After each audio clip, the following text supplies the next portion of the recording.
Hello everyone, welcome to reasoning with Yogesh sir, where success begins. तो आपका कल LIC का एग्जाम हुआ डब्ल्यूओ का। तो एग्जाम की पहले बात कर ले कि डिफिकल्टी लेवल क्या था और बाकी कैसा एग्जाम आया था, क्वेश्चंस का लेवल कितना अच्छा था, और जितने भी बच्चों से बात हुई है उसके बेसिस पे आज हम एक्सपेक्टेड कट ऑफ समझते हैं कि एलआईसी डब्ल्यूओ की एक्सपेक्टेड कट ऑफ इस साल की कितनी जा सकती है।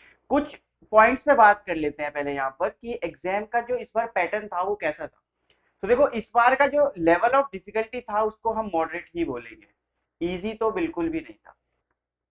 काफी बच्चे ये सोच के गए होंगे कि 70 के 70 क्वेश्चंस कर देंगे हम मैथ्स और रीजनिंग के मिला के, लेकिन टाइम ही नहीं बचा, इस लेवल का एग्जाम आया हुआ था। और क्वांट्स का सेक्शन तो कुछ ज्यादा ही टफ था, जिसके रिलेटेड क्या हुआ है कि बच्चों के 27 या 28 मैक्सिमम हो पाए हैं और लास्ट में उनको याद आया कि हम इसमें नेगेटिव मार्किंग तो है ही नहीं, तो हम कुछ कर सकते थे, बट वहां पर टाइम बहुत लग रहा था क्वेश्चंस को करने में। तो पिछली बार के मुकाबले अगर एलआईसी डब्ल्यू का एग्जाम इस बार देखा जाए तो काफी टफ था।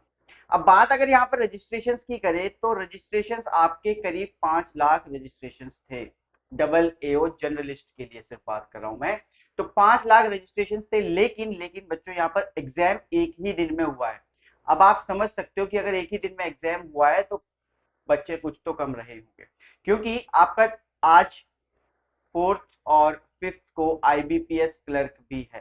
तो काफी बच्चों के साथ ये भी हुआ है कि उनका एग्जाम एक सिटी में था और आईबीपीएस का दूसरी सिटी में था, तो उन्होंने एलआईसी को स्किप करना सही समझा, आईबीपीएस को वो देने गए हैं।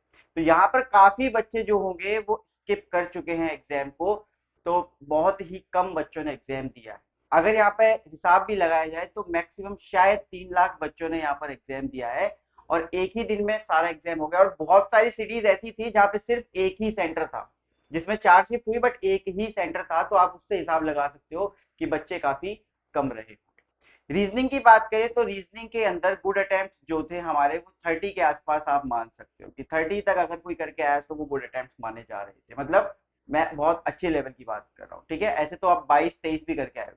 मैथ्स की बात करें तो वहां पर 25 से 28 जो है वो क्वेश्चंस हो पा रहे थे, ये गुड अटेम्प्ट माने जा रहे हैं। अब यहाँ पर गुड अटेम्प्ट का मतलब है कि भाई कट ऑफ देखो रीजनिंग और मैथ से ही आनी है, किसी और सब्जेक्ट की कुछ नहीं है। इंग्लिश जो है वो आपका क्वालिफाइंग था, तो 10 से 12 नंबर अगर आपके आते हैं तो आप क्वालिफाई कर जाते हो। लेकिन अब यहाँ पर एक्सपेक्टेड कट ऑफ क्या रह सकती है, वो यहाँ पर सवाल है। तो देखो, एक्सपेक्टेड कट ऑफ की अगर बात करें, जनरल कैटेगरी की बात करें अगर, तो 56 से 58 के बीच में यहाँ पर आपकी जो जनरल की कट ऑफ है वो रह सकती है। ओबीसी की बात करें तो ओबीसी की 55 से 57 का कुछ अनुमान लगाया जा रहा है। वैसे कि ओबीसी के ज्यादा कैंडिडेट्स के बारे में डाटा मेरे पास नहीं है, बट स्टिल मैं ये लगा रहा हूं कि ऐसा हो सकता है। एससी कैटेगरी की बात करें तो 52 टू 55, और एसटी कैटेगरी में यहाँ पर अगर हम जाएंगे तो यहाँ पर हमारे पास 50 तक कट ऑफ जो है वो हो सकती है, ठीक है। तो ये हमारी एक्सपेक्टेड कट ऑफ है एलआईसी डबल ए की। और एग्जाम का जो लेवल था वो आप सबने देख ही लिया, तो काफी टफ लेवल था, पिछले बार के मुकाबले थोड़ा अप था। लेकिन लेकिन लेकिन कंपटीशन बढ़ चुका है, तो आपकी जो कट ऑफ है वो भी कुछ इसी तरीके से रहने वाली है।